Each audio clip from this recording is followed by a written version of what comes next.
부산 장신대 교수이시면서 현대종교 이사장인 탁지일 교수 모시겠습니다.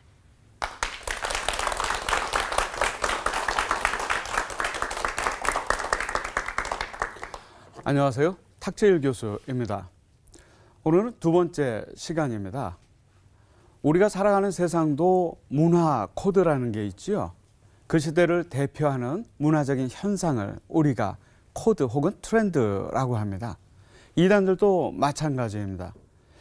우리나라는 이단들은 한국전쟁을 전후로 해서 본격적으로 생겨납니다. 이단들의 등장은 꼭 그 사회적인, 문화적인 배경과 밀접한 관련성을 가지고 있지요. 오늘날 이단들의 트렌드는, 특징들은 무엇일까? 오늘 하나씩 한번 분석해 보도록 하겠습니다. 일제강점기 후반부나 한국전쟁 시기에 이단들이 집중적으로 발호를 했기 때문에 요즘 이단들은 2세대 교주로 넘어가는 그런 전환기를 맞고 있지요. 첫 번째 키워드는 세대 교체입니다. 제 두 편에 보면 통일교, 문선명 일가가 등장을 합니다. 한국의 이단의 뿌리는 문선명의 통일교와 박태선의 전도관이라고 볼 수가 있습니다. 그 이후에 많은 이단들이 영향을 많이 받지요. 예를 들어서 통일교 문선명에게서 영향을 받은 많은 이단 교주들은 그 스스로를 구세주, 메시아, 재림주라고 신격화를 하기도 하고요. 전도관의 박태선으로부터 영향을 받은 많은 이단 단체들은요, 교주에 대해서 살아있는 보혜사 성령이라는 식으로, 이긴 자라는 식으로 그렇게 신격화를 하지요. 이 통일교가 한국전쟁 때 생겨납니다. 사회는 전쟁으로, 자연재해로 불안정하고 불확실한 세상이 되었을 때 통일교가 피난지였던 부산에서 공식적으로 등장을 하게 되지요. 이 통일교도 지금 세대 교체가 한창입니다. 여기 보이는 문선명은 70년대는 공자석가 예수가 자기 부하라고 주장을 했고 90년대에는 본인이 재림주 메시아라고 주장을 했죠.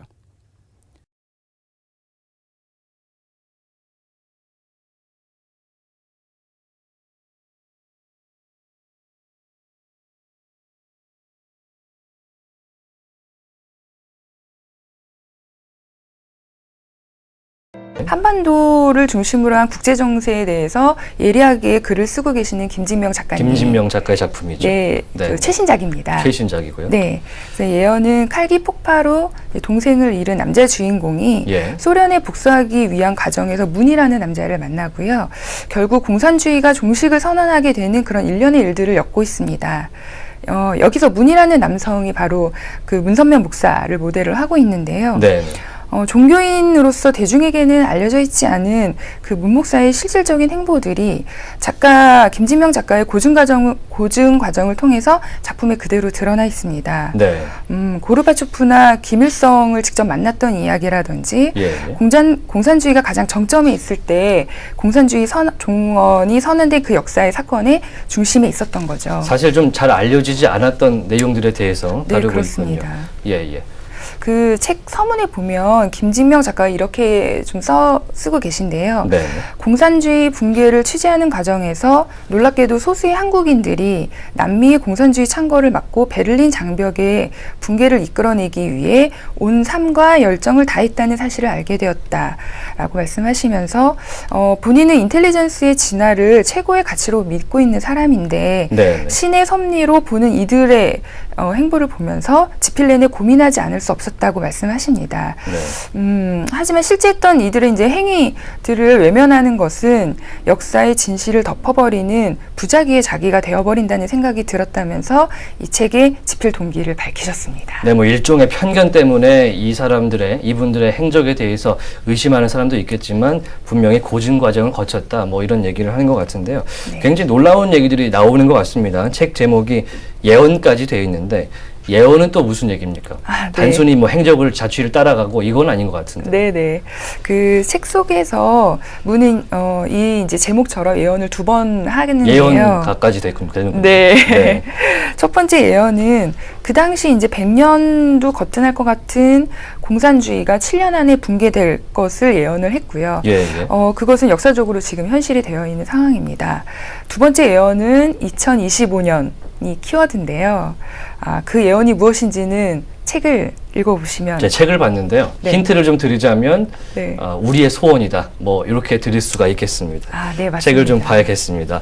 사실 근데 좀 내용상 민감할 수도 있는 부분이 좀 들어있는데 지금 이 시점에서 우리한테 주는 시사점이 있을 것 같은데요. 어떻습니까?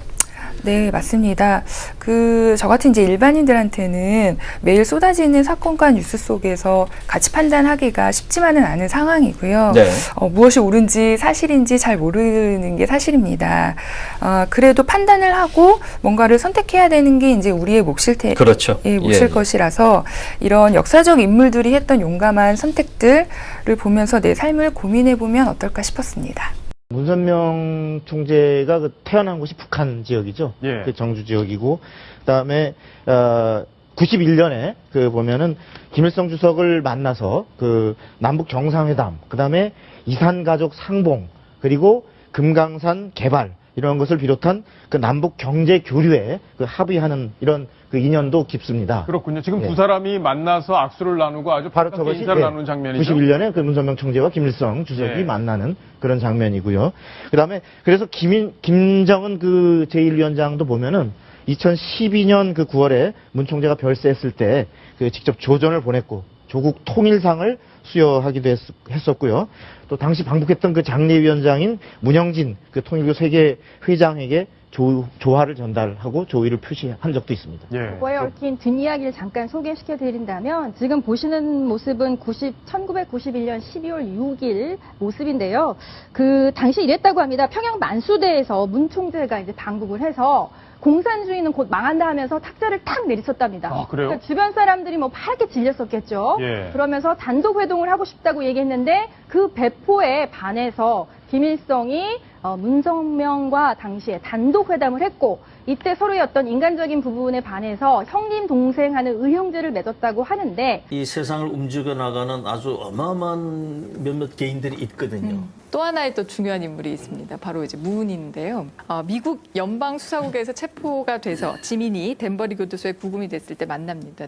이 문이라는 인물이 이제 실존 인물이잖아요. 그렇습니다. 그러니까 저는 이제 김진명 작가님이 이 소설에 네. 문선명이라는 분을 실명으로 네. 등장시키면서 깜짝 놀랐어요, 사실은. 네.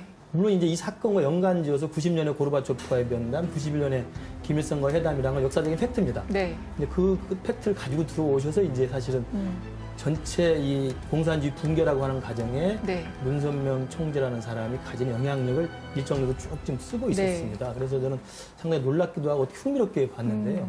잘 아시는 것처럼 이제 문선명 총재는 이제 평북 정주 출신입니다. 제가 고향도 한번 가봤었는데 그 미국이나 일본으로 이렇게 전 세계를 돌아다니면서 이른바 통일교라고 하는 특별한 하나의 이제 종교 단체를 비롯해서 이제 많은 사람들을 이끌었던 사람인데 이제 이분이 갖는 우리 한국에서의 거부감 같은 분명히 있습니다.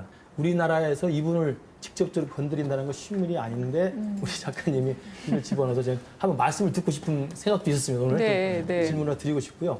또 하나는 이제 그럼에도 불구하고 이 문선명이라는 사람이 그동안 평생을 살아왔던 게 가장 초반부에 했던 게 승공운동입니다. 국제승공연합 총재를 하면서 냉전 시기에 공산주의를 어떻게 하면 물리칠 것인가에 대한 전 세계적인 운동을 이끌었던 사람은 분명한 사실입니다. 그리고 90년, 그러니까 고르바초프가 소련이 붕괴되기 직전에 실제로 모스크바 가서 만나서 공산주의 포기 선언을 했던 사람이기도 하고 91년에는 사실은 우리나라로 치면 남북 간의 탈냉전이 돼가지고 기본합의서 체결 이전에 사실은 가장 먼저 김일성을 만나서 단독 면담을 한 것도 사실입니다.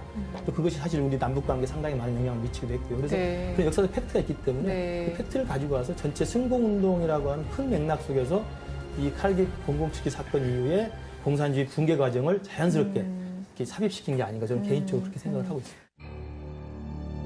미 연방수사국에 의해 체포돼 덴버리 교도소에 구금된 지민.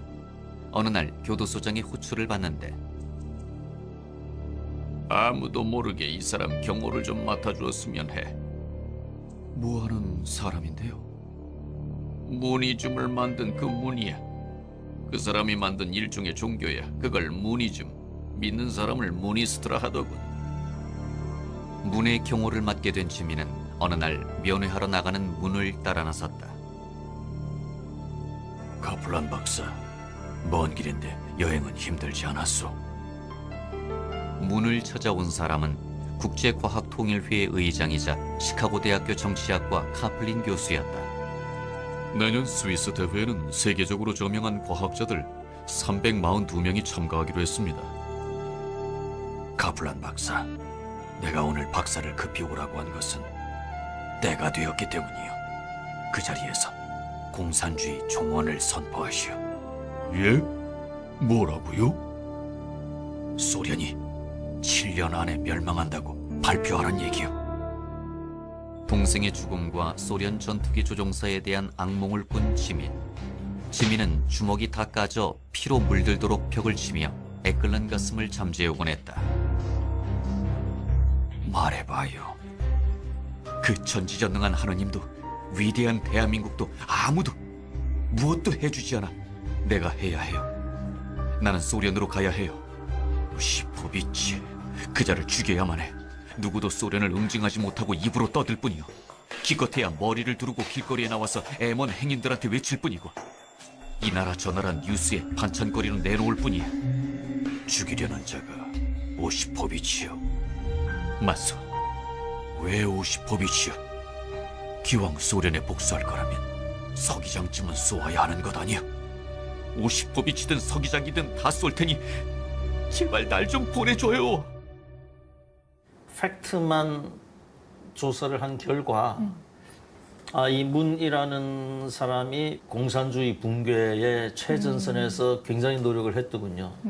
아무도 믿고 있지 않을 때에 그게 아마 1984년 그 무렵에 네. 그 소련은 7년 안에 반드시 붕괴한다. 네. 그렇게 스스로가 믿고 네. 그 모든 사람을 글로 집어넣어서 다 그냥 그 미치광의 얘기다 하면서도 그걸 따라가긴 했어요. 실제로 91년에 공산주의가 네. 문을 닫았으니까요. 네. 또 이제 이 사람하고 그 고르바초프의 만남이 굉장히 중요해요. 왜냐하면 고르바초프가 전통적인 소련의 힘을 다 가진 사람은 아니에요. 칼기 격추에 대해서 소련이 잘못 그 대응하고 거짓으로 일관하고 하다 보니까 이 젊은 정치국원들한테로 넘어갔거든요. 네. 그래 이 고르바초프는 그 젊은 정치국원 중에 하나인데 군이라든지 KGB라든지 이런 거를 통제를 전혀 못하고 있을 때였거든요. 그러니까 이 페레스트로이카나 글라스노스트를 하면서도 굉장히 불안해하고 있었는데 그때 이 문이 찾아가가지고 그 엄청난 지원과 용기를 주거든요. 네. 그래서 고르비가 대통령직에서 내려오고 나서는 한국으로 이 문을 찾아오잖아요. 자기 부인하고. 그때에 공산주의의 최고 일원가였던 그 부인 라이사 여사가 십자가 목걸이를 하고 와요. 기독교로 이렇게 바꾸는 거죠. 네. 완전히 외면하고 글을 쓴다는 것 자체가 또 네. 하나의 왜곡이 되기 때문에 네, 네. 제가 아주 있었던 히스토리컬 팩트만 뽑아가지고 네. 쓰기는 했어요. 아까 제가 평북 정주를 가봤다고 말씀드렸잖아요. 그 노무현 정부 시기에 남북관계 좋을 때 그 사실은 북한 애들이 남북관계 아무리 좋아도 평양을 공개하지는 않습니다. 특히 관광 상품으로 내놓지 않거든요. 네. 금강산 관광 정도가 이제 됐고 개성 관광이 됐었던 시절이죠. 근데 당시 통일그룹에서 하는 여행사에다가 특별히 2005년일 겁니다. 2005년 한 3개월 정도만 시범적으로 네. 평양관광을 열어줘요. 네. 그 정도로 당시 통일그룹과 문선명 총재에 대한 북한 측의 신임은 대단했습니다. 네. 그래서 그때 2005년에 평양관광이 열려서 제가 그때 처음 시범관광단 1호로 가서 관광을 했고 그다음에 이제 그러다 보니까 이 통일그룹에 대한 애우 차원에서 해준 상품이라서 문선명 총재의 고향인 정주까지 개방을 합니다. 그 시골이거든요. 굉장히 시골이고 사실 평양에서 정주까지 가는 길에 보면 우마차가 보이고 막 거의 보여줄 수 없는 환경인데도 결국 보여주고 그 코스까지 갔었어요. 그러니까 지금 말씀드린 건 뭐냐면 아무튼 1991년에 그 당시 김일성과 문선명의 만남이라는 것이 적어도 북한 지도부에게는 문선명이라고 하는 통일그룹에 대해서 굉장히 막대한 신뢰를 갖게 했던 사건이고 그 뒤로도 사실은 남북관계 와중에 교류협력 사업이나 경제협력 사업이나 특히 이제 평화자동차라고 해서 실제로 평양이 자동차를 만들어서 팔았던 게 토미그룹입니다. 네. 그 정도로 이제 김일성이나 김정일로 이어지는 북한 지도부는 토미그룹에 상당히 호감을 갖고 있다는 말씀을 드리고요. 네, 소설의 이제 마지막 쪽으로 쭉 가다 보면 이제 지민하고 그리고 문이 고르바초프와 이제 만나게 되죠. 이제 그게 이제 붕괴 직전에 그 당시가 그 예. 즈음으로 이제 예. 잡으신 건데 셋이 만났다라는 이 만남 예. 어떤 의미를 해석하면 좋을까요? 그것이 이제 결국은 네. 지민으로서는 원래 오시포비치라는 네. 직접 자기 동생을 쏴서 격추시킨 조종사에 대한 복수를 꿈을 꾸고 갔는데 네. 막상 만나 보니까 이 사람은 선량한 보통 사람. 그 공산주의 체제 하에서는 그 어느 누구도 그렇게 행동할 수밖에 없었다는 걸 이해를 하게 되죠. 네. 그래서 이제 더 큰 자를 찾아서 복수를 해야 되겠다. 그래서 소련 공산당 서기장이다. 네. 그래서 이제 지민하고 고르바초프가 만나는 건 필연적이에요. 네. 이야기 전개상. 네. 또 한 사람 이제 그 문은 오래전부터 실제적으로 공산주의를 무너뜨리기 위해서 굉장히 애를 써왔고 고르바초프를 만나가지고 그 머릿속에 공산주의로는 안 된다라는 것을 심어주기 위해서 실제로 그 행동에 옮긴 사람이에요. 네. 셋이 만나가지고 어떻게 이제 결말이 지어져야 되느냐. 만나는 것까지는 뭐 소설의 그 구성상 네. 당연한 거고. 네. 거기서는 이제 각자 위치를 지킵니다. 지민은 지민대로, 문은 문대로, 고르비는 고르비대로 하지만 그 뒤에 문의 부인 한학자하고 그 고르비의 부인을 라이사하고 얘 그 조그만 아주 속옷 같은 게 있잖아요. 소련의 무용단 단원은 너 이거 실수하면은 너의 아버지가 처벌받아. 이런 시스템이고 여기 그 리틀 에인절스에는 실수하고 나서 쪼르르 그 한학자한테 달려가 가지고 나 실수했지만 아이스크림 사줄 거죠. 그게 이 두 체제의 차이를 네. 극명하게 보이는 거죠. 네. 네. 그래서 저는 그 이 소설이 기본적으로는 이제 칼기 격추에서 시작된 그야말로 체제의 대결이고 하지만 일방적으로 공산주의가 나쁘다. 그리고 반공산주의가 일방적으로 좋다. 이거를 이데올로기적으로 얘기하기보다는 네. 그런 그 이 사람들이 살아가는 데에서 느끼는 그 인간다움 또 그다음에 그 아주 소소한 자유 네. 여기에서 두 그 이념과 체제의 차이를 좀 보여주고 싶었던 거죠.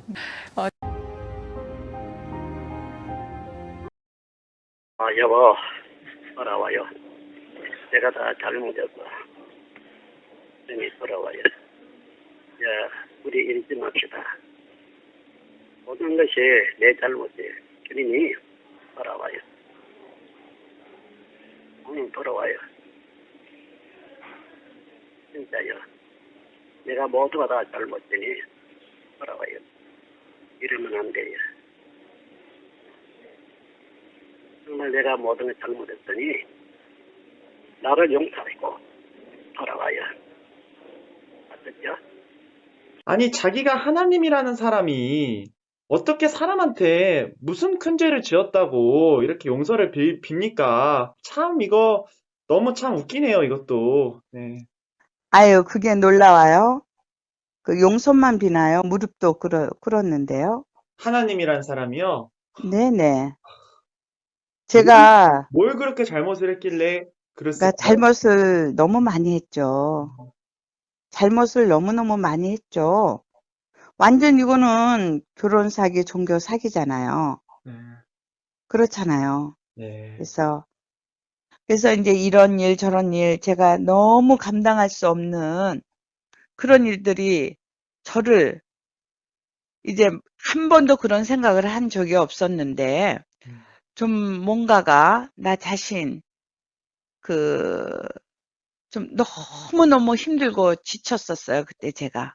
네. 이 고속연수원 짓고 정말 신천지에 와서 한 번도 제가 마음을 놓고 마음 놓고 그 산 적이 없다 그럴까? 되돌아보니 그래요. 저는 이만희는 구원자도 아니고 하나님도 아니고 저와 똑같은 죄인인 사람이에요. 그래서 그는 반드시 죽는다는 거. 그리고 우리는 다 누구나 죽은 후엔 또 반드시 심판을 받는다는 거예요.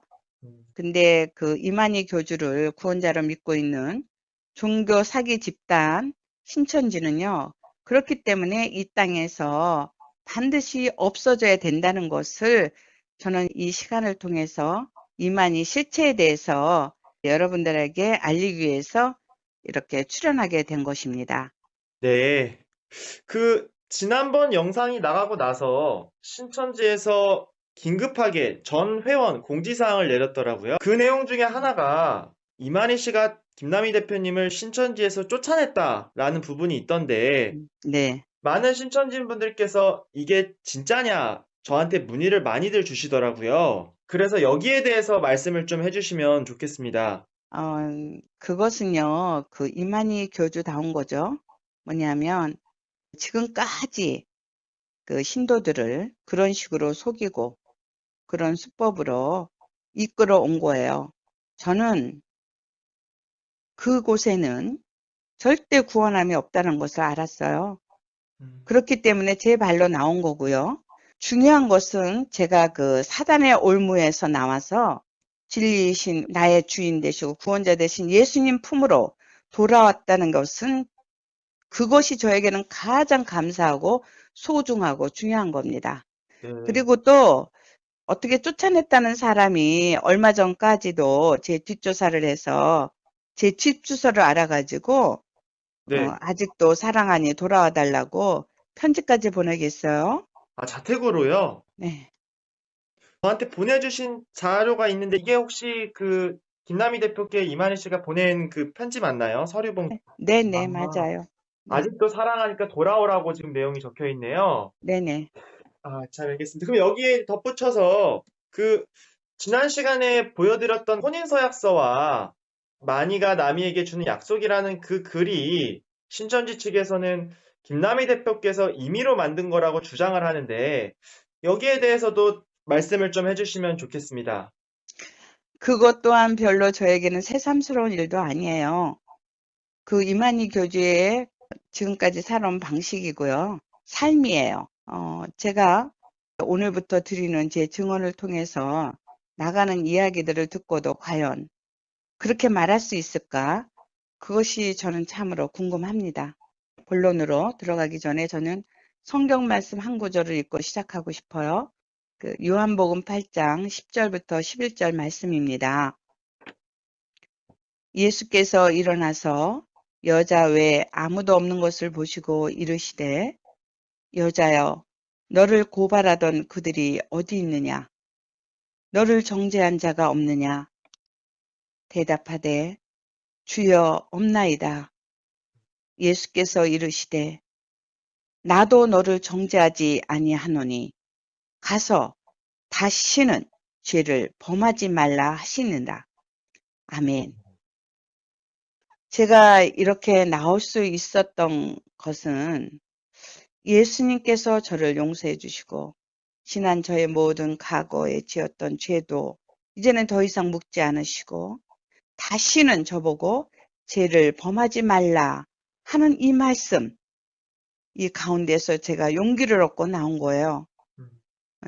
저는 정말 기억조차 하고 싶지 않고 절대로 말하고 싶지 않고 영원히 덮고 싶은 그런 추악했던 그런 일들을 제가 왜 얘기를 하려고 결심을 했느냐. 그것은 오직 저의 구원자 되신 우리 예수님, 그분이 이만희 실체에 대해서 알리게 하는 것이 우리 하나님의 뜻이라는 것을 제가 알았기에 이렇게 정말 저는 제가 뭐 어떻게 되든지 아무 상관이 없고 오직 그 뜻을 이루기 위해서 저는 나왔습니다. 네, 대표님의 결심이 오늘 정말 많은 신천지인 분들이 진실을 아시는데 분명히 큰 도움이 될 거라고 믿습니다. 네, 그것이 저의 소망입니다. 네. 그러면 이제 김남희 대표께 본격적으로 좀 여쭤보겠는데요. 먼저 신천지에서 김남희 대표께서 이만희 씨를 언제 처음 보시게 된 건가요? 제가 처음 본 것은 2002년도 그 수료식 할 때 수료 소감을 발표하고 식사하는 자리에서 처음 봤거든요. 그런데 처음 만난 자리에서 저보고 참 놀라운 말을 하는 거예요. 이미 제가 올 줄 알고 있었대요. 그리고 꿈에도 제 손을 잡고 같이 일을 했고요. 또 내 얼굴을 이렇게 보니 과연 자기가 꿈에서 본 그 얼굴이라고 이렇게 말을 하는 거예요. 네. 그런데 지금 생각하면 그것 또한 처음부터 저에게 그 계획적인 접근이라는 그런 생각이 듭니다. 왜냐하면 제가 그 당시 압구정동 현대아파트 큰 평수에 살고 있었는데 그때 이만희 측근에 있는 강사 전도사가 우리 집에 이제 뭐 기도해 준다, 더 공부 가르친다 하면서 수시로 들락거렸거든요. 네. 예. 그러니까 그 신천지의 모든 시스템은 그런 정보가 좀 괜찮고 뭐 좀 어떤 명예가 있다 아니면 이런 것들이 있으면 충분히 그 정보가 미리 이만희 교주한테 다 상세히 보고가 되죠. 그러시 그때 당시에 이만희 씨의 말을 듣고 김남희 대표께서는 어떤 생각이 드셨나요? 저는 그거는 원래 제가 항상 하나님 예수님밖에 모르고 사실 압구정 성당에서도 유명한 그런 아주 극성맞은 열심한 신자였어요. 네. 그러다 보니까 하나님께서 나를 아시는구나. 정말 열심히 일하라는 그 뜻으로 받아들였죠. 그래서 저는 들어가자마자 2003년부터 압구정 선교센터를 운영하게 되었어요. 그때 당시에 저는 제가 사는 그 지역에 건물을 임대해서 그 임대료하고 신천지에서는 책임 안 져주고 저한테 그 사명자들의 후생비 또 운영하는 비 거의 한 달에 2천만 원 이상씩 들어가면서 그 물질을 쏟아보면서 열심히 일을 했거든요. 그 결과 신천지 12지파 중에서 압구정 선교센터로 다 모든 지파가 견학을 왔고요. 또 거기에서는 한 지파 못지않게 센터지만 신천지의 교세 확장에 가장 큰 기여를 했다는 것은 어느 누구도 부인할 수 없을 겁니다. 그건 맞습니다. 네, 그때 이제 이만희 교주가 자주 압구정 선교센터를 방문을 했고요. 또 저에게 거의 매일 전화를 해다시피 했어요. 근데 이제 와서 저를 만나면 이미 보고된 대로 제가 좀 물질이 있어 보이니까 저보고 그 물질은 나에게 준 물질은 하나님께서 신천지에서 다 쓰라고 주신 거래요. 네. 왜냐하면 이제 14만 4천이 채워지면 우리는 이제 14만 4천은 제사장이다 그러잖아요. 네. 그러면 이제 전 세계의 모든 흰무리들이 금은보화 싣고 이제 한국으로 온다는 거예요. 신천지로. 그러면 그때는 우리를 다 먹여 살리고 그땐 돈이 필요 없대요. 그것을 지금 현재도 신천지 그 신도들은 믿고 있기 때문에 돈이 있든 없든 그들은 어떻게 해서든지 헌금을 합니다. 그래서 이렇게 신천지가 커지는 거고 그렇게 돈이 많은 거예요. 네. 네. 네. 그러면 김남희 대표께서 이만희 씨와 특별히 좀 가까워지게 된 계기가 있으셨을까요?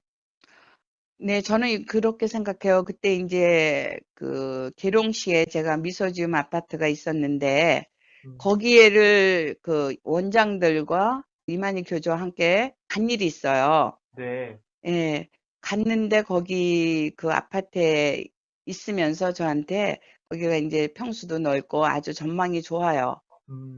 그러니까 그때 저보고 책도 쓰고 자기가 좀 머리도 쉬고 그럴 때가 필요한데 여기가 딱 좋다 하면서 거기를 쓸 수 있게 해달라고 그래서 제가 기꺼이 제가 열쇠를 넘겨줬어요. 그러던 차에 이제 아마 이만희 교주는 거기에서 자주 그 아파트를 이용한 것 같아요. 사용하고. 근데 이제 그때 전화가 왔어요. 저보고 계룡으로 내려오라고. 네. 그래서 이제 저가 갔죠. 갔는데 그때 아무도 없었어요. 혼자 있었어요. 혼자요? 제가 네, 그래서 이제 기사는 어디 갔냐 했더니 자기 집에 보냈다는 거예요. 그래서 좀 제가 당황했죠. 너무 당황했는데 이 사람이 저보고 정말 제가 감당할 수 없는 그런 아주 충격적인 말을 정말 사실과 같이 아주 진지하게 저한테 얘기를 하는 거예요. 그 내용이 뭐냐면 자기는 총각이래요. 총각. 그리고 결혼을 한 적이 없대요. 한 번도 결혼한 적이 없대요. 혼인신고도 한 적이 없대요. 그러니 제가 참, 저는 그때 수료식 할 때도 그렇고 다 옆에 그 사모라는 사람이 옆에 있었거든요. 네. 네, 그리고 또 제가 집에도 자주 들락거리면서 이제 당연히 저는 사모로 알았죠. 그래서 제가 물어봤어요. 그분은 그럼 무엇이냐, 누구냐, 그 옆에 계신 사모는 그럼 누구냐 그랬더니 저보고 그 사람은 신앙하기 위해서 신앙촌 있죠? 네. 네, 신앙촌 거기 신앙하기 위해서 그 시골 집에서 올라오기 위해서 거짓말로 가족들을 속이고 이제 결혼한다는 그런 자기를 이용해서 이제 그렇게 올라온 거래요. 그래가지고 이렇게 지금까지 찐득이처럼 붙어가지고 떨어지지 않고 가지 않고 있다면서 그냥 동거인처럼 예, 그 밥해주는 할머니라는 거예요. 그러면서 이제 뭐라 그러냐면 자기는 하나님께서 하늘에서 보내주는 짝이 있대요. 보내줄 거라는 거예요. 때가 되면. 네. 그러면서 그 짝하고 결혼을 해야 된다는 거예요. 근데 그것이 바로 당신이요 이러는 거예요. 저라는 거예요. 그러면서 이렇게 손바닥 합장을 했다가 이렇게 본래는 하나였는데 이렇게 잠시 떨어져 있다가 이제 때가 돼서 하나님이 저를 신천지로 보내서 이렇게 하나가 됐다 손을 합하면서 이제 그래서 우리는 결혼해야 되고 함께 살아야 된다는 거예요. 응? 그때 제가 수료한 지 얼마 되지도 않았을 때니 얼마나 충격이었겠어요. 근데 그 수작은요, 처음에 저 만났잖아요. 수료식 할 때. 네. 그때 했던, 뭐, 얼굴을 안다, 같이 일을 했다, 올 줄 알았다. 그때는 아주 좋은 의미로 제가 받아들였죠. 일 열심히 하라는 의미로 기쁘게 받아들였는데, 지금 이 내용은 제가 수용할 수 없는 엄청난 충격이었죠. 지금은 이렇게 담대하게 얘기하지만, 그런데, 그 당시에 저는 그 이만희 교주가 하는 말이 저에게는 그게 법이었어요. 아마 저 아닌 다른 사람이라도 누구나 그렇게 신천지에 수료하고 거기서 그 교리에 세뇌되고 중독이 되었다면 누구나 다 그렇게 선택의 여지가 없었을 거예요. 그러면서 이제 저도 참으로 제가 충격받고 놀라니까 무슨 얘기를 하냐면 자기 주변에 서무나 오랜 동안 가까이 지낸 사람은 다 안 되는 거예요. 자기가 결혼 안 했다는 거. 총각이라는 거. 그래서 이제 보내주는 짝이 오면은 만나게 해주면 결혼할 거다. 이거를 공동을 하게 자기가 얘기를 했다는 거예요. 그리고 저는 그것을 또 들었어요. 네. 옆에서 그렇게 얘기하는 거를. 아무렇지도 않게 아주 뻔뻔하게. 저한테 보내주신 자료가 있던데, 네네. 이만희 씨가 이제 대표님 앞에서뿐만 아니라 네네. 공식 석상에서도 이렇게 얘기한 자료를 한번 들어보겠습니다. 네네.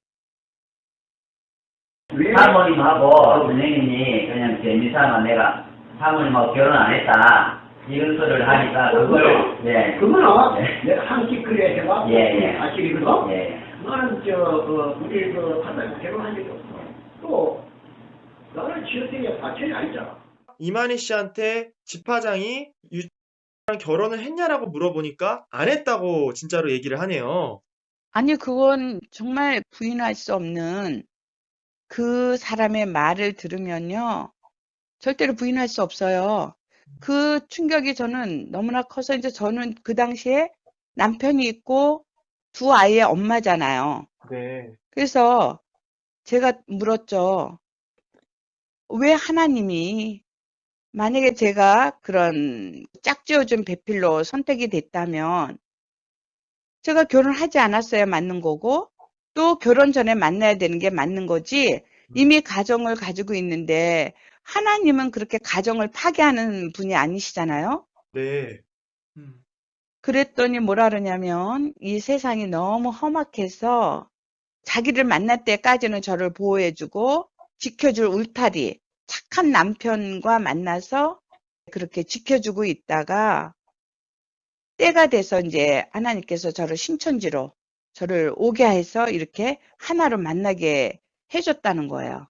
결국에는 자신이 진짜 남편이라는 거죠? 또 하나님이 맺어준 제가 갈비고 그런 얘기 있잖아요. 네. 공경원하게 단위에서 오늘날 이 갈비는 자기한테 딱 맞춤이고 피도 하나, 몸무게도 같고, 뭐 키도 같고, 모든 게 하나로 똑같다는 거잖아요. 네. 그런 얘기 들은 적 있죠. 많이 네네. 그러면서 이제 완전한 자기의 더 커도 안 되고 작아도 안 되는 딱 맞춤인 갈비.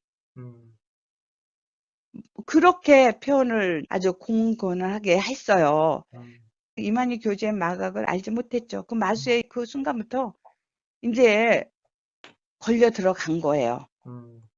하나님의 이름을 이용해서 종교를 이용한 완전 사기꾼이에요. 그래서 그날부터 저는 정말 여러분들이 아는 영적 배필 이런 게 아니고요. 그날 이후부터는 저는 완전히 이만희의 육적 부인이 된 거예요. 그리고 매일같이 저에게 사랑의 편지를 써서 보내는 거예요. 이렇게 만나면 이만큼 써서 저한테 건네주고. 그래서 그것이 정말 박스로 하나인데 제가 모든 것을 정리하는데 이것을 어떻게 남겨준 것은 하나님께서 정말 이때를 위해서 이렇게 한 것 같아요. 네. 이만희의 실체를 드러나라고 정말 공개할 수 있는 그런 것만 몇 개만 좀 보여드릴게요. 네. 그 보내주신 자료를 지금 이제 화면에서 같이 보고 계신데요. 네네. 그 첫 번째 사진을 보면 조개 껍데기인가요? 아니, 그건 전복이에요. 아, 전복에다 그렇게 글을 써서 그게 많아요. 일단 내용을 보면 살구나무, 농나무. 이건 이만희 씨하고 김남희 대표님을 얘기하는 단어인 거죠? 살구나무는 이만희 씨, 농나무는 김남희 대표님. 네네, 맞아요. 자기는 살구나무고 농나무라는 것으로 저에게 명칭을 붙여줬어요. 그것도 사연이 뜻이 있어요. 네. 그래서 만남, 사랑. 하늘이 맺어준 천상연분, 천상궁합, 천일애라. 그러니까 김남희 대표님하고 이만희 씨의 만남이 하늘이 맺어준 천상연분이다. 이런 뜻이네요. 네네네. 다음 글을 한번 보겠습니다. 이것도 마찬가지로 전복에 써 있는 글인데 한번 읽어보도록 할게요. 신천기 28년 1월 1일 아침 축 만남 안에서 하나님이 맺어주신 신랑 신부가 한 가정 한 몸 되어 하나님 아버지께 효도하며 하늘의 빛으로 낙원 천국 가정 이루어 산다. 빛과 빛의 만남은 이김 설악 2층 방에서 빛이 빛에게 이만희. 여기도 하나님이 맺어주셨다고 써있네요. 신랑 신부라고. 네. 네, 또 다음 거 보겠습니다. 너는 나를 믿지 못해도 나는 너를 믿는다. 하나님이 주셨거든. 그래서 소중하고 귀하게 사랑한다. 예쁘니까. 그리고 내가 너를 지킨다. 목숨 건 첫사랑. 이만희. 정말 의외인데요. 자, 다음 거 일단 보겠습니다. 마음과 마음으로 맺은 너와 나. 몸은 반쪽 되어도 마음은 하나였더라. 정은 깊어만 가더라. SMV 빛과 빛의 만남은 이김.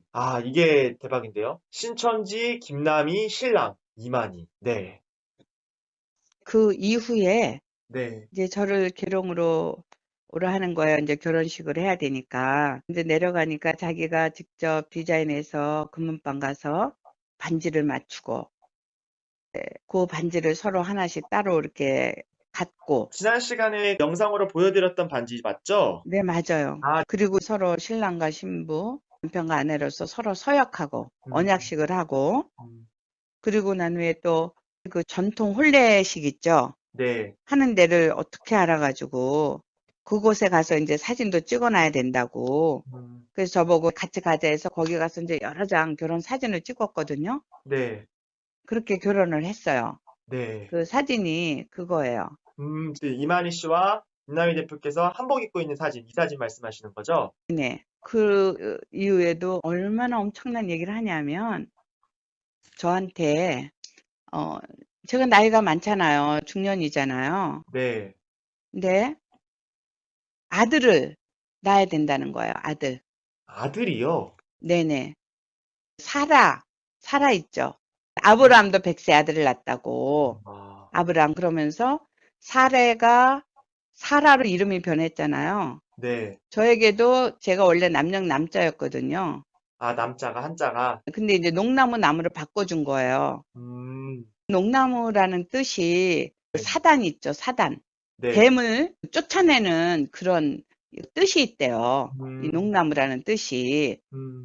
그런데 자기는 생명나무라는 거잖아요. 네. 그래서 이 생명나무를 지키는 하영검이라는 거예요, 제가. 그래서 자기 곁에 절대로 떨어지면 안 된다는 거죠. 그렇게 수많은 편지를 저에게 써줬어요. 네. 절대로 그 핀 있죠, 핀. 네. 핀처럼 붙어 있고, 홀 있죠, 홀. 홀이다, 달이다. 뭐 저에게 많은 명칭을 붙여줬거든요.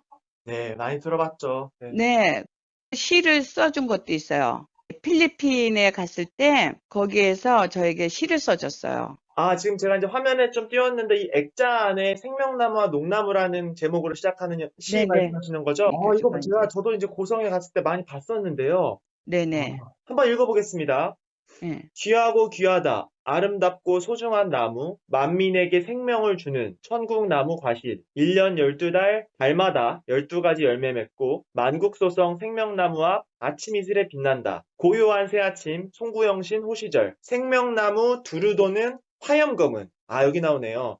농나무 그룹인가 홀인가 생명나무 떠나지 아니하니 하나님의 지시이다. 천상의 햇빛바다 밝아진 달빛 속에 개수나무 옥토끼로 찍어내고 금도끼로 다듬어 초가삼간 천궁지어 하나님 예수님 모셔다가 영원히 살리라. 필리핀에서. 거기에 다 나오잖아요. 농나무, 홀, 달빛은 이제 자기는 해고. 홀은 뭐냐면 임금 옆에서 절대로 떠나지 않잖아요. 그러니까 이렇게 어떤 역사 드라마 같은 거를 많이 보고 혼자의 그 착각 속에서 저런 글이 나오는 것 같아요. 저는 또 그거를 그대로 믿었고. 그러면서 이제 뭐라 하냐면 이렇게 우리가 결혼식은 했지만 언젠가는 자기가 신도들 앞에서 잠깐 김나희 대표님 그 아들 네. 얘기를 좀 잠깐 정리를 해줘야 될 것 같은데. 네. 그럼 아들을 낳아달라고 말씀하시죠. 네. 아들을 낳아달라고 그랬어요. 아들을 낳아달라고 그러면서 이름을 어떻게 져줬냐 하면은요. 이천종. 이천종이요? 네네. 우리가 이렇게 그 같이 살다 보면 의견이 안 맞을 때는 다투고 그럴 때가 있잖아요. 네. 그럼 이제 저에게 부부싸움은 칼로 물베기다. 그 천종이는 어디다 갖다 버렸냐. 막 이렇게 이제 저한테 편지를 써주고 그랬거든요. 보내주신 자료를 일단 한번 띄워봤습니다. 네, 그건 하나 일부고 자기가 딱 이천종이라는 한문으로 이름을 저한테 써주면서 이건 하늘의 씨, 자기가 하나님이죠. 하늘천자 이제 시종자예요. 하늘의 하나님의 씨다. 그래서 자기하고 나하고 아들 이름까지 다 전했어요. 참. 제가 진행을 해야 되는데 말이 안 나오네요, 지금 잠깐. 네. 네, 그럴 거예요. 네, 그랬어요.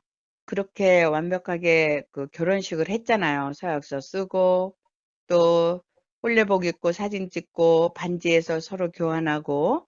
네. 그리고 난 후에는 저보고 뭐라 그러냐면 그 며느리가 됐으니 부모 산소에 가서 그 묘소에 가서 예를 올려야 된다. 보고를 신고식을 해야 된다.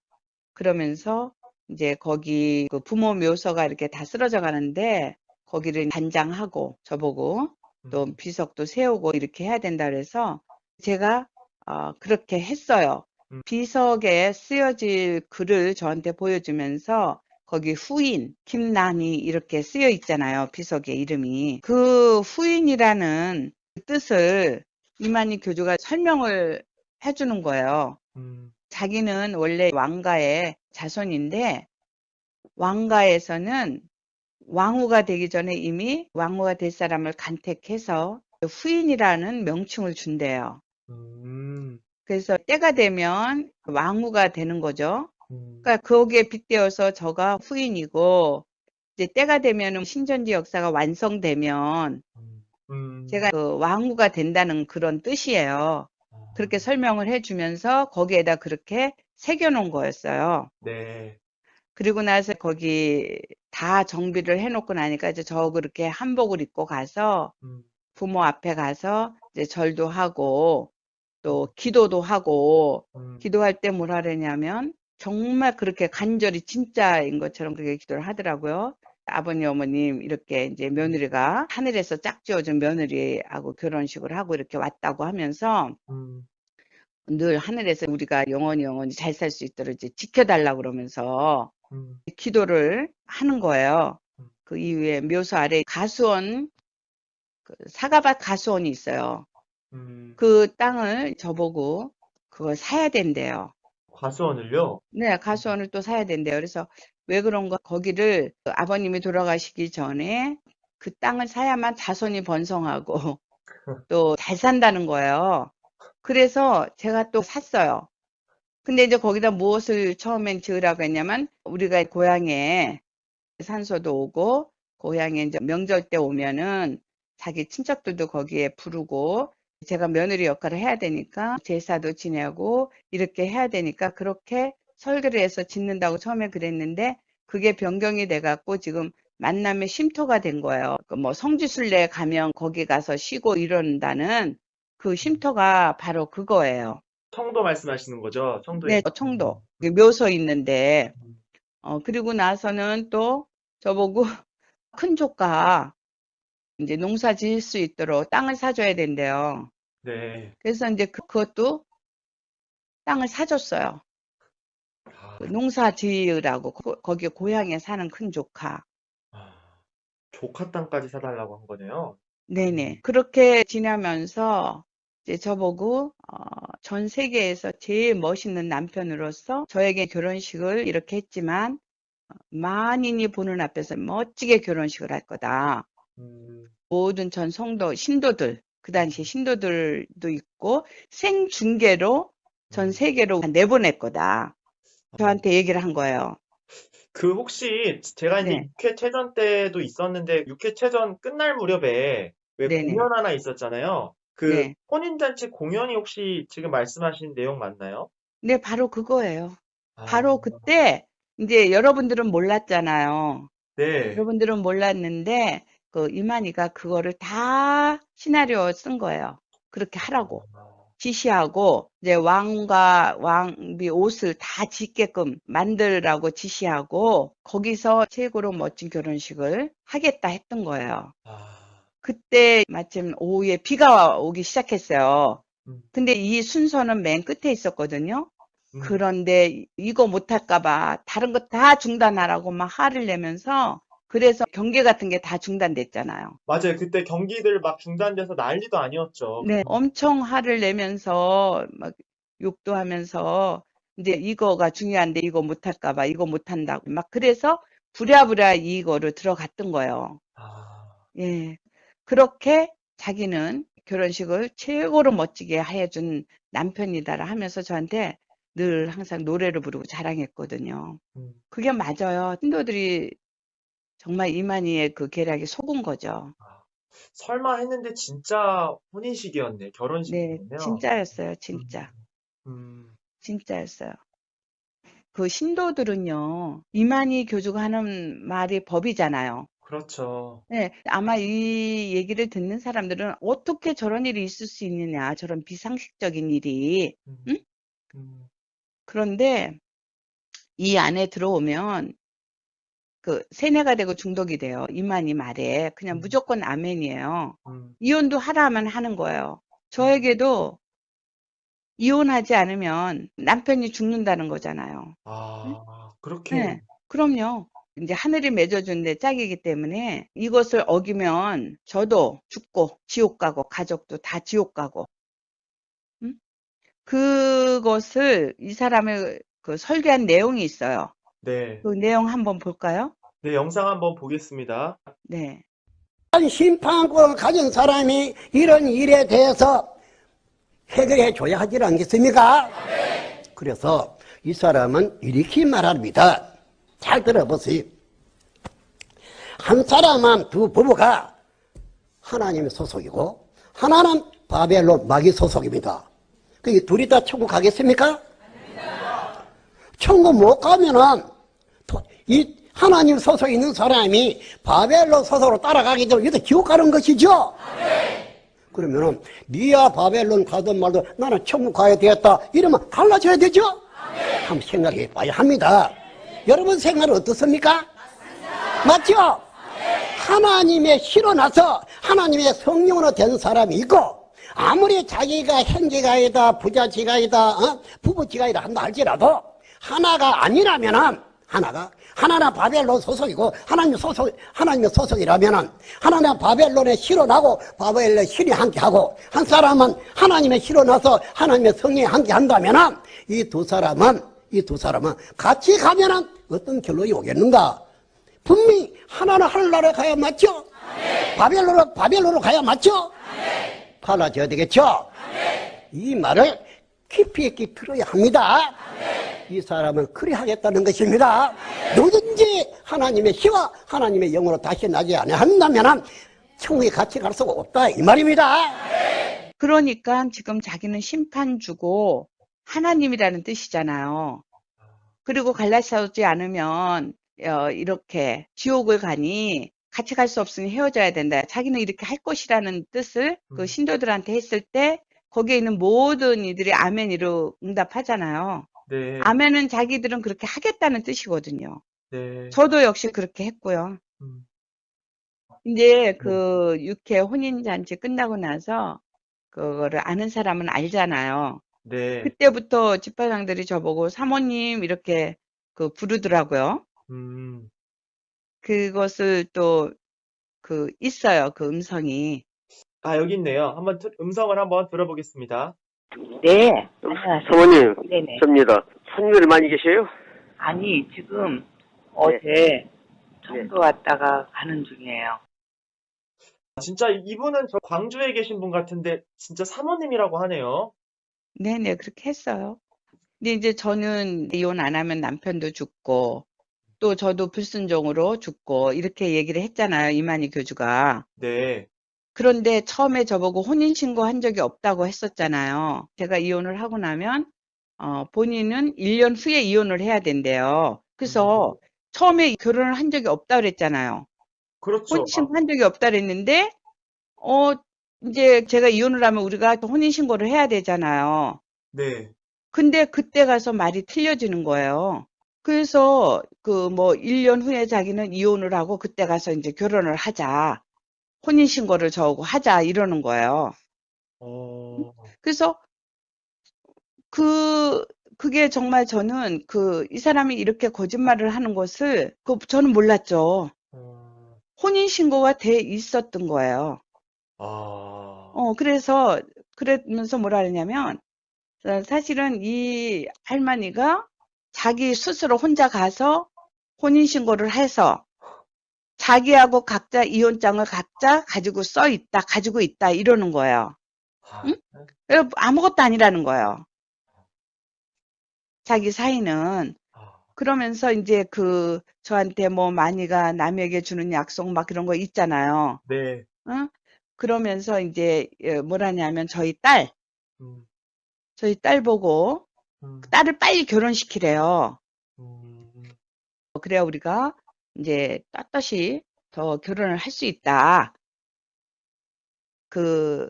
딸한테는 제일 미안하다는 그런 얘기를 한 적이 있었거든요. 옛날에 압구정 문화축제라 그래갖고 청담초중학교에서 네. 이제 저희가 행사를 제가 주관해서 한 게 있거든요. 네. 예, 그것 또한 이제 신천지의 모든 행사의 그 원조가 됐던 거죠. 그때부터. 근데 그때 행사 때 그 사진을 하나 보면은 거기에 이만희 교주도 있고 유천순 씨도 있고 네. 네, 예, 저도 있고 그런데 그때 이제 우리 딸은 신천지에 나올 때가 아닌데 이제 부른 거예요, 얘를. 그 이제 거기 구경하러 관람 축제에 이제 참여하러 왔다가 이제 압구정동이니까 청담동. 그래서 얘가 왔는데 뭐라 그러냐면 자기는 이 세상에서 한 사람도 미안한 사람이 없대요. 근데 미안한 사람은 딱 한 사람이 있는데 그게 우리 딸이라는 거예요. 그러면서 왜 미안하냐면 너희 엄마는 너희 엄마뿐 아니라 만민의 어머니다. 그 사라 얘기를 하면서 사라 그러면서 그렇기 때문에 자기하고 함께 같이 이제 지내야 된다는 거죠. 그 얘기를 했어요, 거기서. 따님 앞에서. 예, 그 자리에서, 그 사진 있는 그 자리에서. 그때 저는 그게 무슨 뜻인지 다 알죠. 근데 우리 딸은 그게 무슨 뜻인지도 모르고 또 이해도 안 갔고 그렇게 별 뜻 없이 이제 얘는 받아들인 것 같아요. 그렇게 하면서 하니까 이제 너무 미안한가 보죠. 딸이 이제 결혼하고 나면 거기 이렇게 쓴 게 있어요. 네. 그 후에 우리는 결혼을 한다. 제가 일단 자료화면 보내주신 거 띄웠거든요. 네네. 여기 나와 있네요. 네. 네. 제가 한번 읽어보겠습니다. 네. 하나님 구합니다. 내가 먼저 해야 할 일, 순번은 어떤 것입니까? 1번, 하나님의 일. 2번, 나의 건강. 3번, 따님 결혼 후 6, 7개월에 이혼. 10월에 결혼. 저렇게 그 약속도 하고 그렇게 하지만 이만희 교주라는 이 사람 자체는요, 말과 행동이 너무 틀린 사람이에요. 그 약속을 지키는 사람이 아니에요. 우리 하나님은 말씀하신 거 1.1획도 바꾸거나 변경하거나 이루시지 않는 게 없잖아요. 네. 근데 하나님이라는 사람이 어떻게 이제 말한 거, 맹세한 거에 대해서 밥 먹듯이 이제 바꾸는 사람이에요. 네. 이런 사람이에요.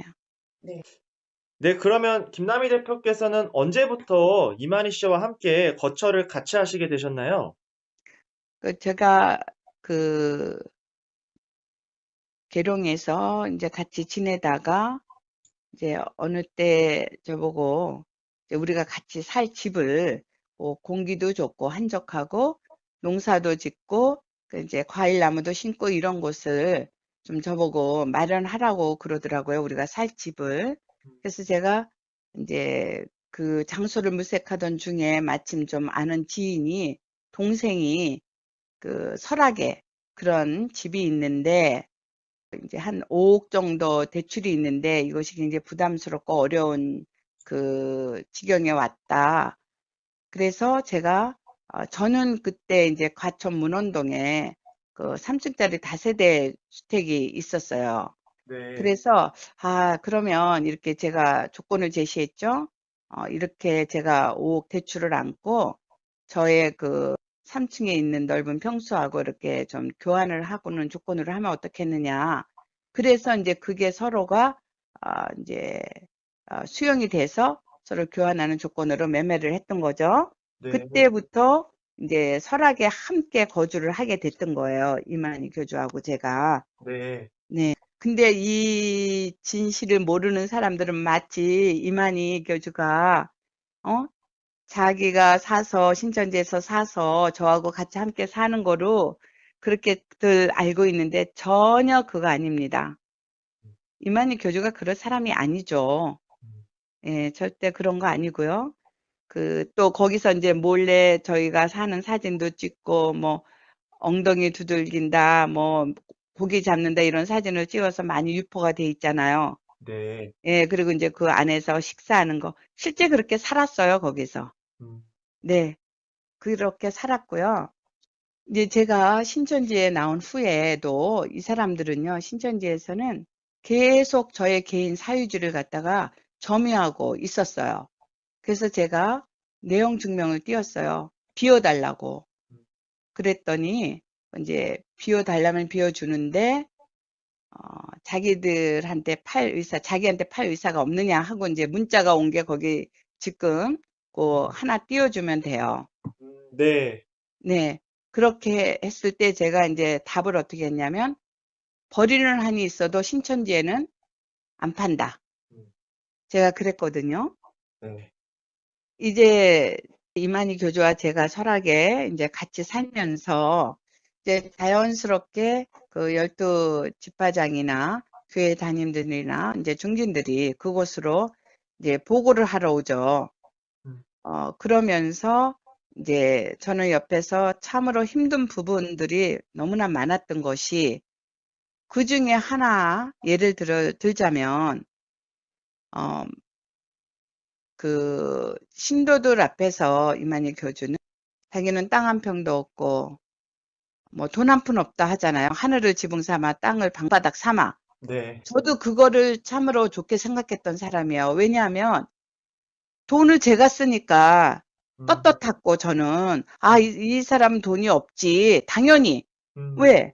그냥 그 말씀만 가르치는 그런 분으로 저는 생각하잖아요. 제하고 만난 이후부터는 모든 것을 제가 썼으니까요, 돈을. 예, 그런 과정 속에서 이제 이 사람들이 거기 그 와서 어떤 절기나 행사 때면 돈 가져오는 거는 물론이고, 그 돈 때문에 그러는 거예요, 제가.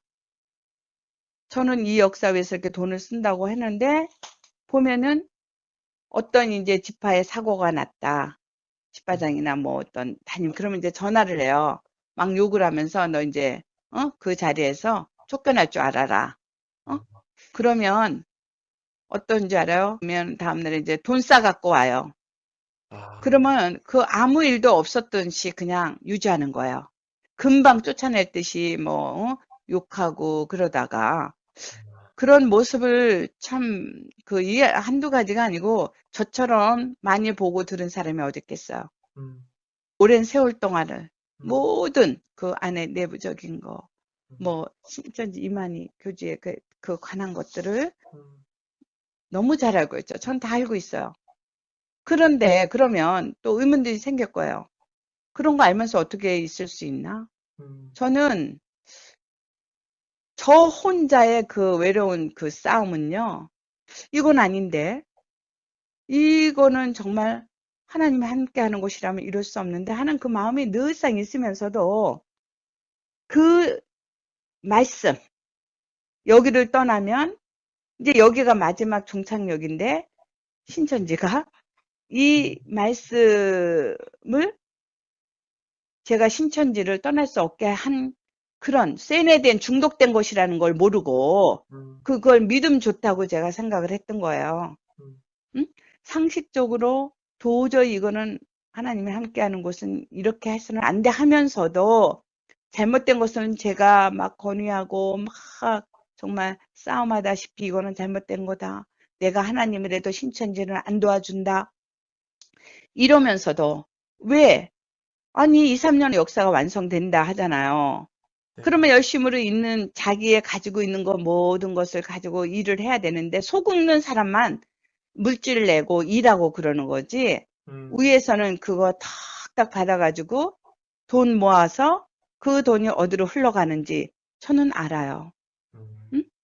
누구는 이 신천지 안에서 누구는 돈 쓰고 누구는 돈 모으고 이거는 가짜죠. 사이비 집단이죠. 그런데도 불구하고 제가 그렇게 무섭다는 거예요. 세뇌와 중독이. 여기 떠나면 죽는다. 이걸 이만희가 늘상 저에게 강요하고 그렇게 주장하고 저에게 그랬거든요. 너는 내 곁을 떠나면 정신병자 된다. 심리도 못 가서 발병 나서 죽는다. 맨날 쓰는 편지가 저는 이런 거 가지고 그러면 맑은 물에서는 물고기가 살 수 없다. 저한테.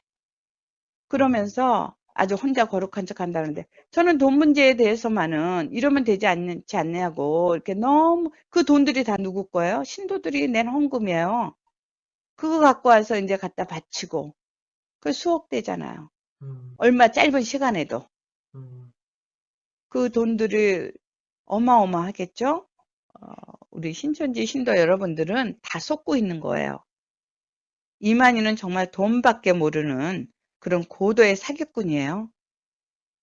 지금 와서 제가 되돌아보니까 모든 게 다 제 돈이 목적이었어요. 저한테 항상 저의 물질은 다 자기 거고 하나님 거고, 그렇게 저에게 부부는 내 것 내 것이 없다, 이렇게 글을 써주면서까지 저에게 이제 모든 것 지시하고 이거 사라 저거 하라, 항상 하는 게, 한쪽은 돈을 모으고 한쪽은 돈 쓰고 이렇게 살았거든요.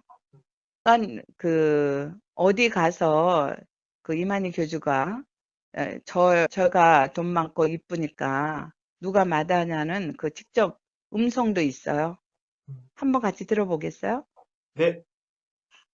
김남희 원장은 누가 본다 할지라도 사람도 이쁘고 재산도 있고 그런 사람마다 할 사람은 아무도 없을 것입니다.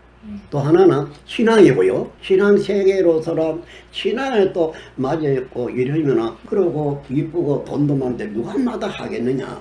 그러면서 그 설악에 살 때에 이만희 교주가 그 협자증이 증세가 있었어요. 그래서 이제 이런 개인 병원도 다니고 영동 세브란스 병원에 그 입원도 한 2달간 급비로 입원도 한 사실도 있었고, 그러면서 이제 낫지 않아서 조대병원, 광주 조대병원에도 가서 정말 큰 대수술을 했어요. 근데 이거를 아무도 몰랐어요.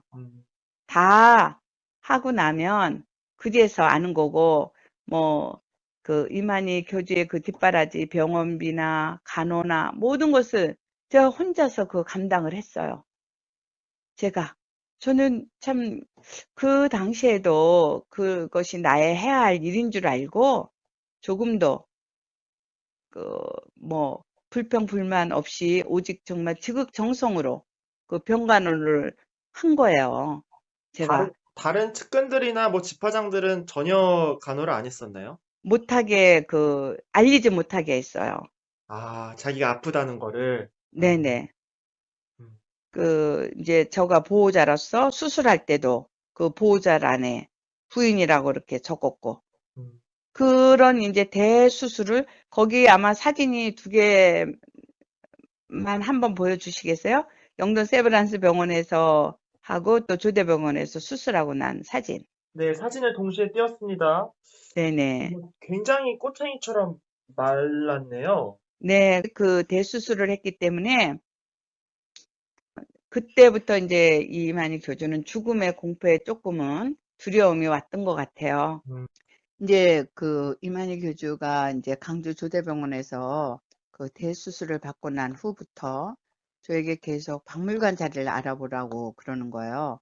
그래서 이제 그 박물관 자리를 제가 이제 청평에 마침 누가 거기에 그 땅이 있고 또 가격도 좀 제가 수용할 수 있는 그런 가격이라 23억에 대출을 끼고 이제 샀어요.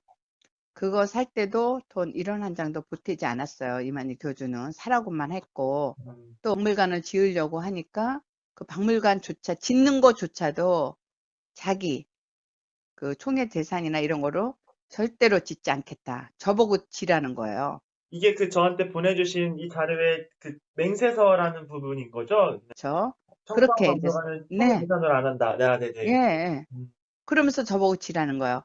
근데 이 사람이 그런 과정 속에서 지금 생각하면 참 그 죽음을 대비한 그런 박물관이라고밖에 생각할 수 없는 게, 이제 그 유리관하고 이제 강력한 방부제 있죠? 이런 얘기를 또 이제 저한테 그리고 그렇게 디자인해서 그림도 그려주고, 그러니까 제가 그 사후에 모든 것을 해주기를 바랬던 것 같아요. 죽는다는 것을 이 사람도 알아요. 다만 자기가 지금까지 이렇게 저하고 무슨 얘기를 못 했겠어요. 그 수많은 세월 동안에.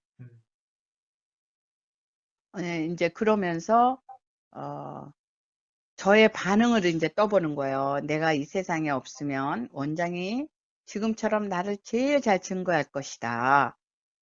저는, 신천지에 이긴 자가 없으면 난 제일 먼저 나는 신천지 나갈 거다. 이긴 자가 죽으면. 그랬더니 그거를 그냥 농담처럼 흘려 지나갔거든요. 그래서 이제, 모든 것이 지금 딱딱딱 제가 그림이 그려져요. 그래가지고 그 청평을 지으라는 그 목적은, 박물관을 지으라는 목적은 결국은 자기 사후에 거기에 이제 자기를 뭐 김일성이나 뭐 지금 현재 통일교회 문선명 그런 사람들처럼 해놓고 이제 신천지 신도들 오게끔 하려고 그러는 거였어요.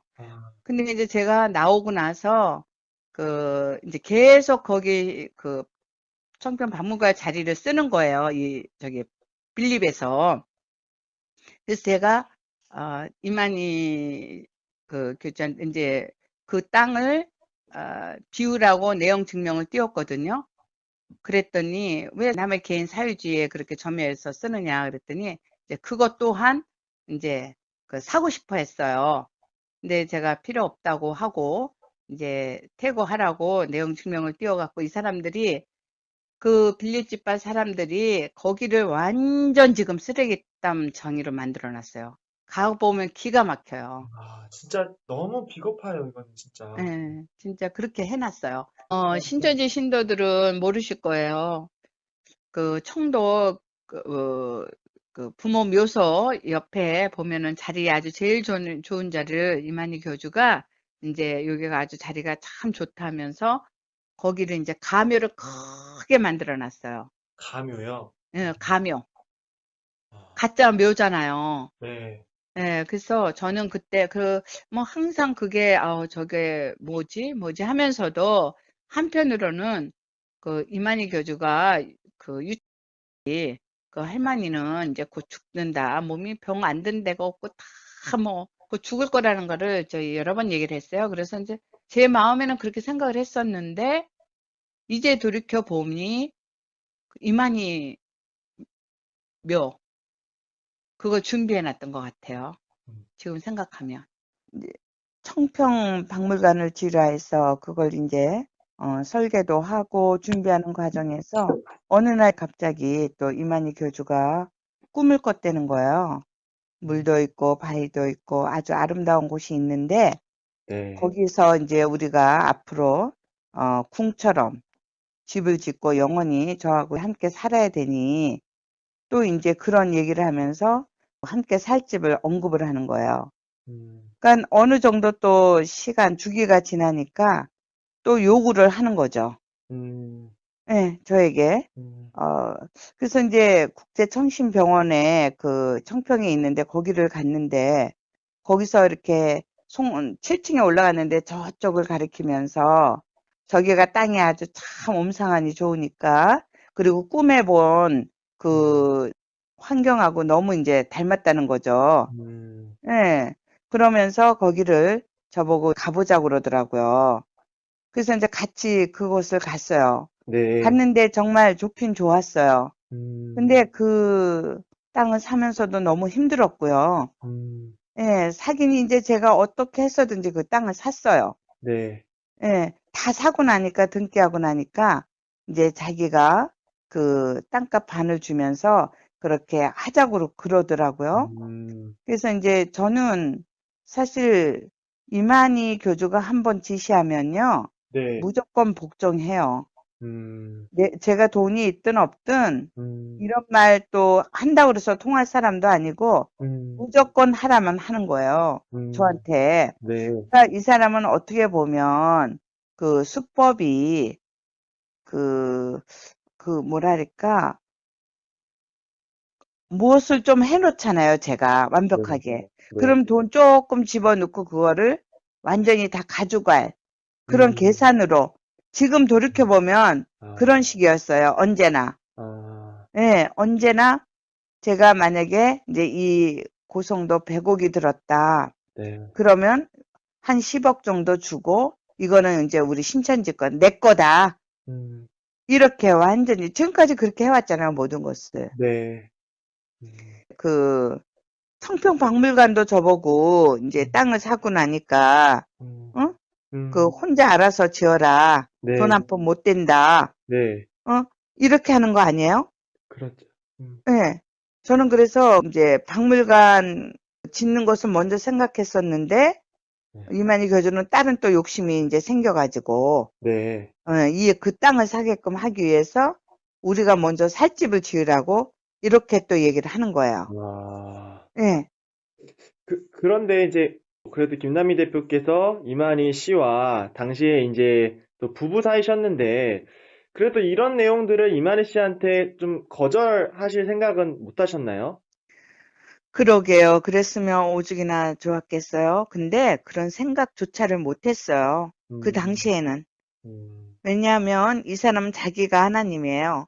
자기가 말하는 것은 무조건 복종해야 돼요. 응? 남편은 하늘이고 아내는 땅인데 네. 하늘에 무조건 순종해야 된다.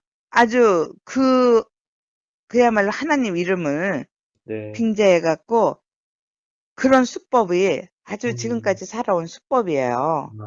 응? 그러니까 저한테도 제가 샘플 하나 보여드리면 네. 진신맹세서라고 있어요. 아, 네. 지금 화면에 네. 띄었어요. 네. 네네. 그렇게 저런 거를 제가 얼마나 많이 썼겠어요, 그동안에. 응? 아주 협박이죠, 협박. 네. 주로 사용하는 법이 이제 하나님 이름 또 꿈을 많이 얘기하네요, 진짜 오늘. 하나님은 꿈꾸시는 분 아닌데요. 지금 그렇죠. 생각하면. 그렇네요. 네.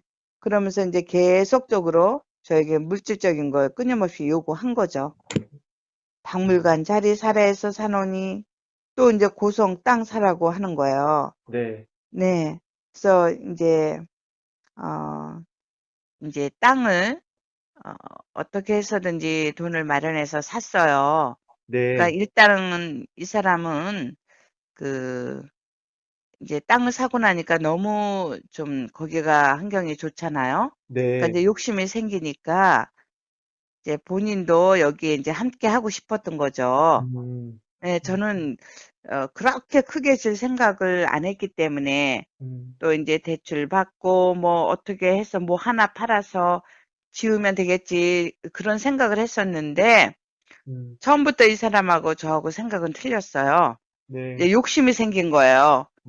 네, 제가 이제 그걸 이제 사고 나니까 이제 왜냐하면 청평박물관도 짓지도 않을 거면서 땅 3개 했죠.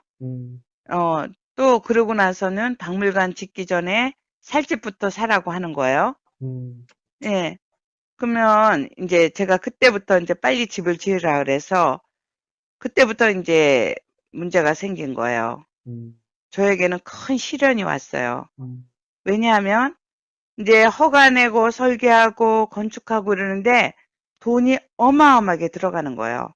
왜냐하면 처음에 약속하고 틀리게 자꾸만 설계를 변경하고 돈은 없는데 자꾸 입으로만 그냥 설계 변경시켜서 막 일을 정말 하기 너무너무 힘들게 만들어 놓기만 하지 저는 돈을 대느냐고 너무 힘들죠.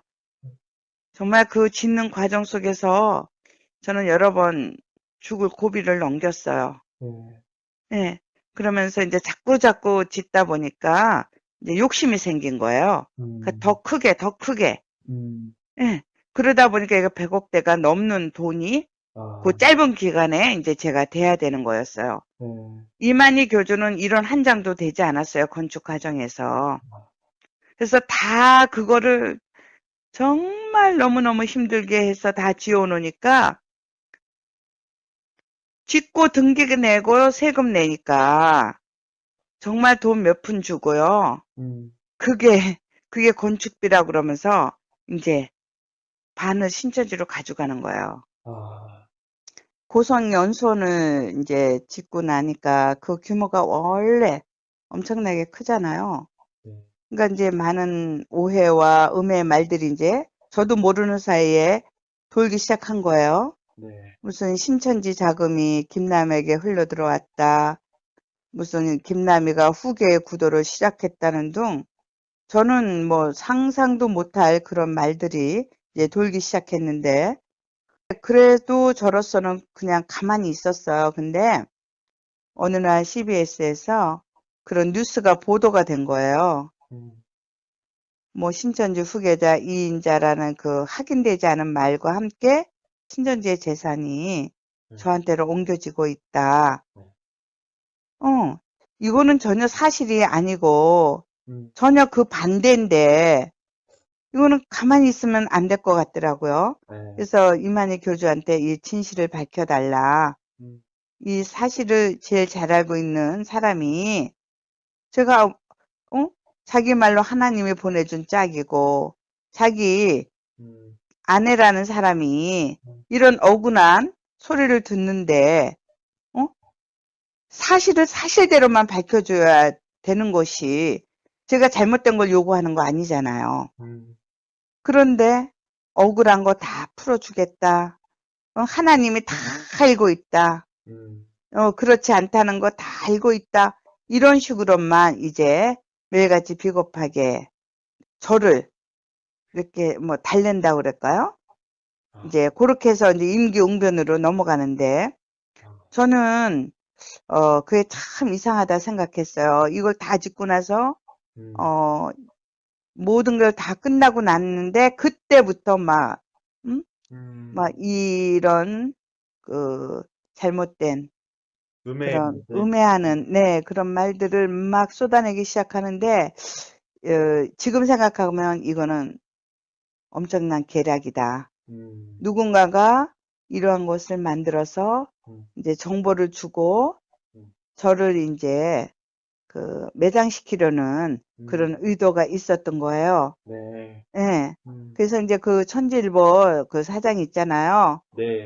이면 씨한테 제가 이제 이것을 언론에도 보도하고 사실대로 이제 그 이만희 교주한테 듣고 거기서 이만희 교주가 그렇게 또 한다고 그랬었거든요.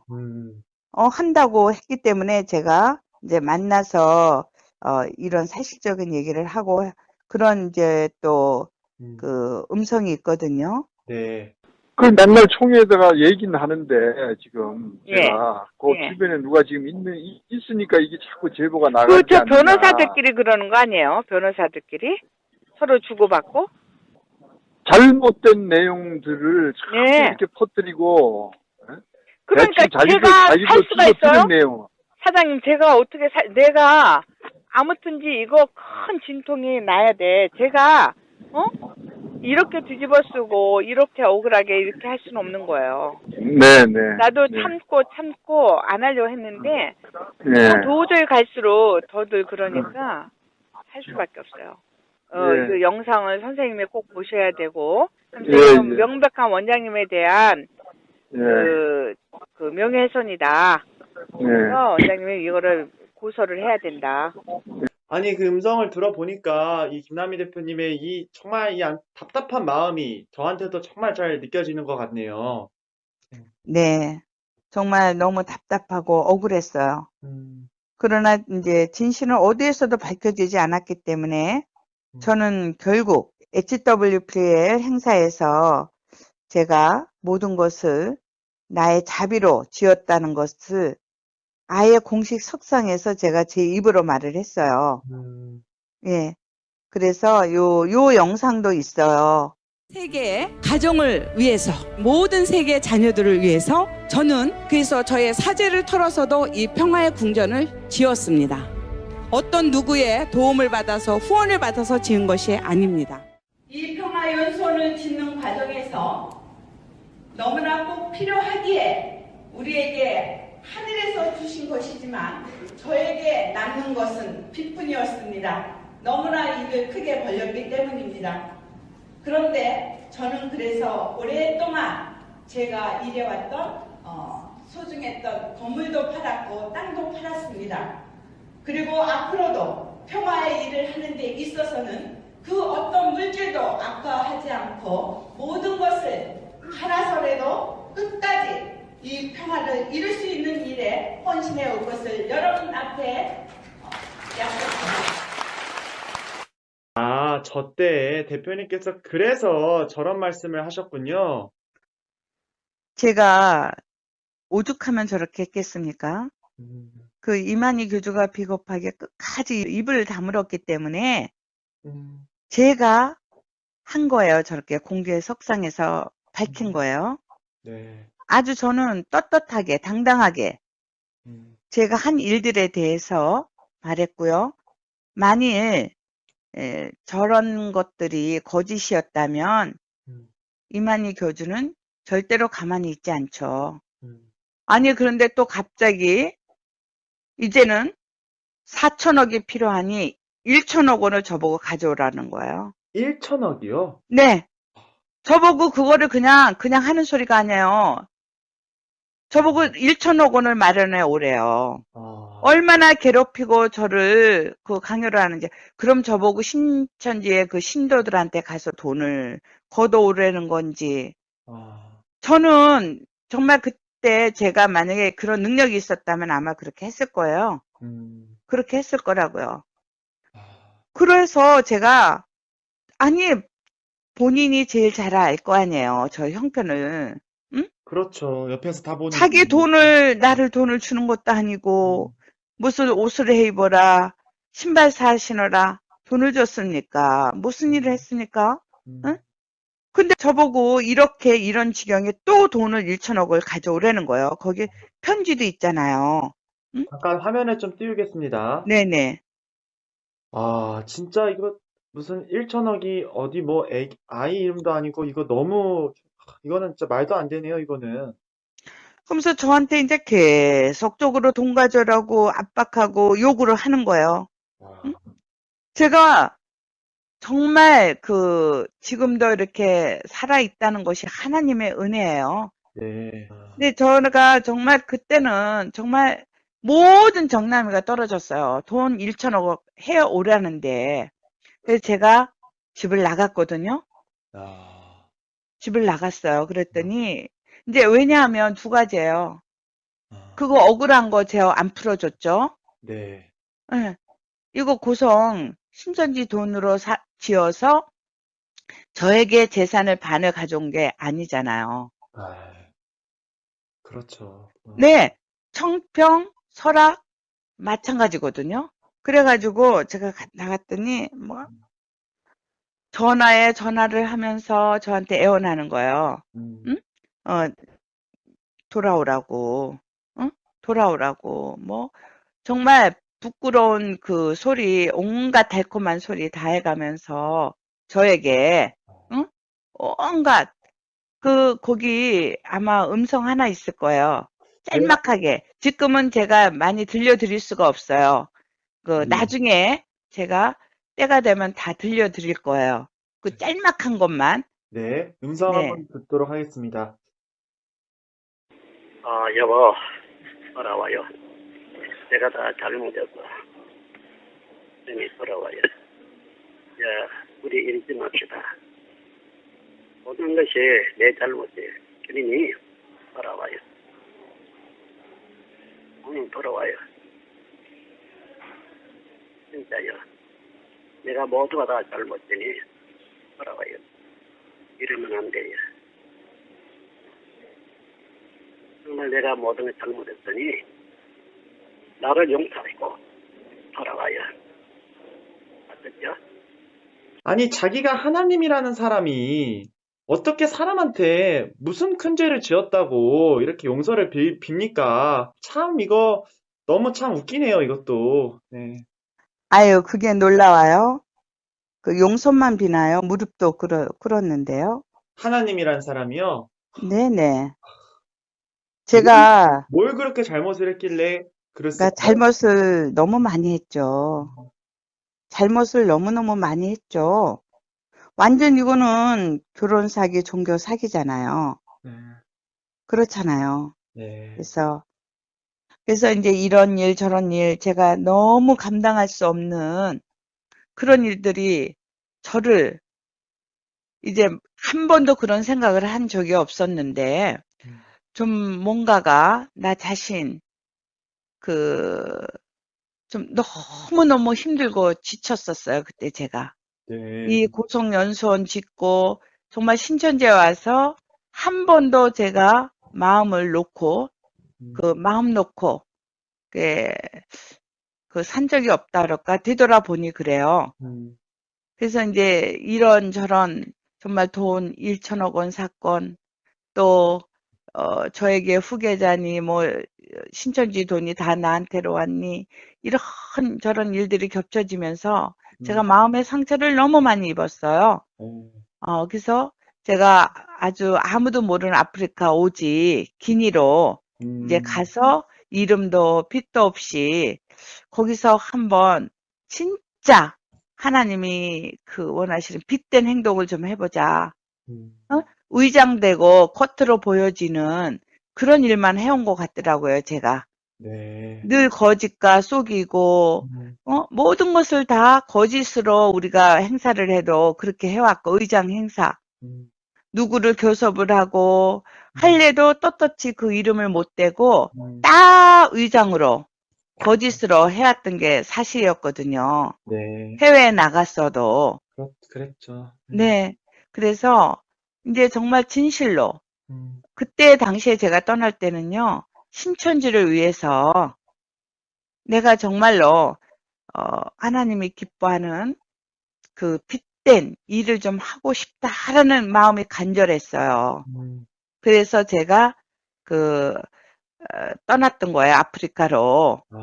네. 그래서 이제 왜 나누마 케타라는 순수한 봉사단체 이름으로 이제 거기 가서 여성들과 아이들을 위한 일을 제가 거기서 봉사를 했어요. 근데 이제 이 단체 이름은 지금은 없어졌죠.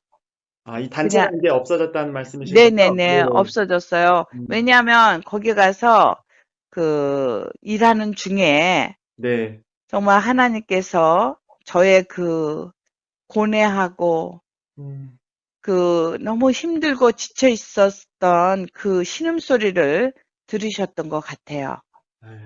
제가 거기 가서 예수님을 만났어요. 그때부터 이제 신천지 이만희 교주는 구원자가 아니다. 그도 나와 똑같은 인간이다. 사람이다. 이거는 완전 사입이죠. 네. 제가 그곳에 가서 이제 일하는 동안에 온갖 이만희 교주가 이제 신도들에게 입에 담을 수 없는 거짓된 것으로 그들을 또 그만의 수법으로 매일 이제 아마 신도들에게 강고하고 매장시키고 아직까지도 소송 싸움을 하고 있다는 둥 이렇게 얘기를 하는데 절대 그렇지 않아요, 지금. 지금 신천지와 제가 싸우는 것은 제가 그나마 지금 있는 거 모든 재산 다 탕진하고 이제 그 남은 작은 부분 일부를 제가 지키기 위한 몸부림이지 제가 무슨 신천지에 무엇을 뺏어오고 나의 어떤 재산을 늘리고 절대 그런 거 아니에요. 절대 그런 거 아니에요. 그런데 신천지는 지금 어떻게 하고 있는 줄 아세요? 우리나라에서 제일 큰 로펌 1위, 2위 이걸 다 사서 저 한 사람 상대하고 있어요. 그럼 그 어마어마한 돈이 어디서 나오냐? 신도들의 돈이에요. 네. 입지 않고 먹지 않고 김밥 한 줄 사서 전도하러 다니고 이런 사람들 밖에 나가서 일하고 이렇게 해서 헌금한 돈으로 갖고 그 신천지에서 나왔다는 그 보복 항상 이만희 교주가 저한테 협박했던 그것을 지금 그대로 자행하고 있는 거예요. 근데 거기는 사단은 이만희 교주는 저한테 그러니까 이게 속성이죠. 부려먹고 이용하고 돈 다 뺏고 가정 파괴시키고 응? 그것도 모자라서 이제 옳지 않기 때문에 구원함이 없기 때문에 떠난 사람한테 뭐 배도자니 아니 이것은 역으로 말하면 자기가 하나님이라는 거예요. 누구를 배도했다는 거예요? 그렇죠. 이만희 교주는 지금 하나님 자리에서 모든 영광을 하나님 받을 영광을 자기가 받고 있는 거예요. 그래서 자기를 배신하고 떠나면 배도자로 타이틀을 붙여주는 거예요. 그리고 뭐 퇴출시켰다? 절대 아니거든요. 네. 네. 저는 예수님 품으로 돌아온 겁니다. 네, 그래서 저에게는 다윗과 골리앗 그 싸움에서도 다윗이 골리앗 보고 네가 모욕한 그 만군의 여호와 하나님의 이름으로 너에게 달려간다면서 물맷돌로 하나 탁 해서 쓰러뜨렸잖아요. 죽었잖아요. 그쵸? 네. 네. 그럼 저도 다윗과 골리앗의 싸움이거든요. 이 싸움은. 제가 그 큰 로펌을 어떻게 상대합니까? 저는 못해요. 100% 질 수밖에 없는 이 상황을 저는 절대로 그렇게 생각 안 해요. 사람의 생각으로 지금 이렇게 싸우는 게 아니에요. 저에게는 다윗의 물맷돌인 저에게는 예수님의 이름으로 싸우는 거예요, 지금. 그래서 끝까지 결과를 지켜보면 되겠습니다. 네. 네. 네, 끝으로 신천지 신도분들한테 대표님께서 한 말씀 좀 부탁드리도록 하겠습니다. 제 마음이 지금 너무 아프거든요. 네. 예수님의 마음이 저한테 전해지는 것 같아요. 우리 신천지 신도 여러분, 얼마나 힘들고 지치셨습니까? 예수님께서 말씀하십니다. 수고하고 무거운 짐진 자들아,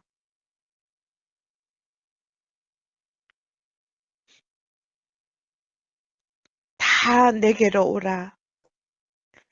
내가 너희를 쉬게 하리라. 예수님이 여러분을 기다리고 계십니다. 예수님 품으로 어서 돌아오십시오. 저도 너무 힘들고 지치고 무거운 짐을 혼자 감당하려고 했을 때 예수님 품으로 안기니까 제 마음이 쉼을 얻을 수 있었어요.